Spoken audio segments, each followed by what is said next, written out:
بسم اللہ الرحمن الرحیم۔ السلام علیکم ورحمۃ اللہ وبرکاتہ۔ کسی زمانے میں ایک چور تھا، وہ ایک بادشاہ کے محل میں چوری کرنے کے ارادے سے گیا۔ رات کا وقت تھا اور محل کے ایک کمرے سے بادشاہ اور اس کی بیوی کی گفتگو کی آواز آ رہی تھی۔ وہ کھڑے ہو کر سننے لگا۔ اگرچہ ایسا سننا غلط ہے، ناجائز ہے، چوری ہے، لیکن چور تو چوری ہی کرنے آیا تھا، تو اسے سننے میں کیا چیز مانے ہوتی؟ آخر وہ چور ہی تو تھا۔ اس چور نے سنا کہ بادشاہ اپنی بیوی سے کہہ رہا ہے کہ میں اپنی بیٹی کی شادی ایسے آدمی سے کروں گا جو نہایت متقی اور پرہیزگار ہو، بہت اللہ والا ہو۔ جب چور یہ بات سن رہا تھا تو اس کے دل میں خیال آیا کہ کیوں نہ میں کچھ ایسا بن کر دکھاؤں کہ بادشاہ میری ہی ساتھ شہزادی کی شادی کر دے۔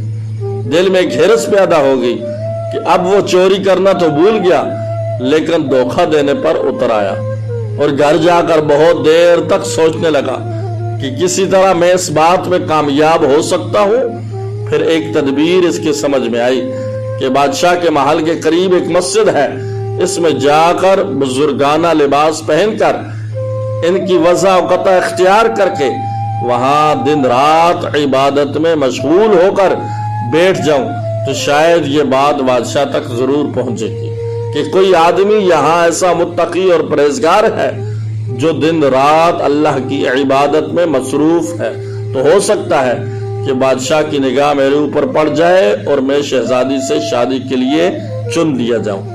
یہ اس چور کا ایک نہایت حقیر اور ذلیل دنیاوی مقصد تھا جس کے لیے اس نے یہ ارادہ کیا۔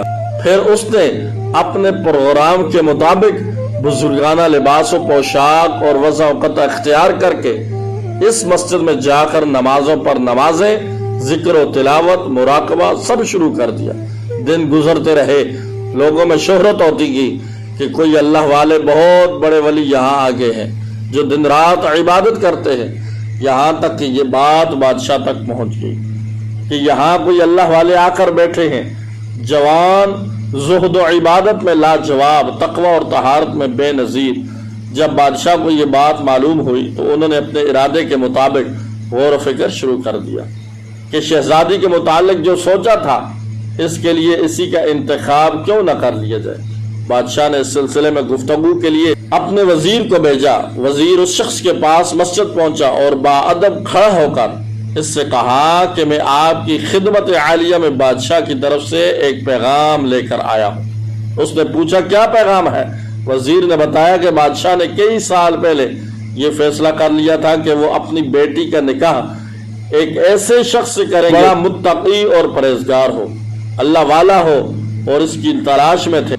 ان کی جو نظر گئی تو نظر انتخاب آپ پر آ کر رک گئی ہے، لہٰذا بادشاہ نے مجھے بھیجا ہے کہ اس سلسلے میں آپ سے گفتگو کروں۔ یہ شخص جو دراصل اسی تمنا و آرزو میں یہاں آ کر بیٹھا تھا، بہت دیر تک وزیر کی گفتگو سنتا رہا۔ اس کے بعد اس کی آنکھوں سے آنسو جاری ہو گئے۔ وزیر نے پوچھا کیا بات ہے؟ تو کہنے لگا کہ آج جو پیغام لے کر آپ آئے ہیں یہ پیغام مجھے منظور نہیں۔ وزیر نے کہا کہ کیوں منظور نہیں؟ اس شخص نے کہا کہ دیکھیے میں صاف صاف بات آپ کو بتاتا ہوں کہ میں اصل میں چور تھا اور ایک مرتبہ بادشاہ کے محل میں چوری کے ارادے سے گیا تھا۔ پھر جو کچھ بھی ہوا اس کو سنایا۔ اس کے بعد اس چور نے کہا میں نے تو یہ وضع قطع اسی ہرس کی وجہ سے اختیار کی تھی، لیکن میں یہاں آ کر بیٹھا تو میرے خدا نے مجھے اپنا بنا لیا۔ اب بس اس کے بعد مجھے کسی اور کی ضرورت نہیں، میرے لیے میرا خدا کافی ہے۔ بے شک جب عبادت عبادت ہو جائے، نماز نماز ہو جائے، ذکر ذکر ہو جائے اور ہماری دیگر عبادتیں واقعی عبادتیں ہو جائیں تو بے شک یہ نمازیں اور عبادت انسان کو برائیوں سے اور روکتی ہیں اور یقیناً اسے اللہ والا بنا دیتی ہیں۔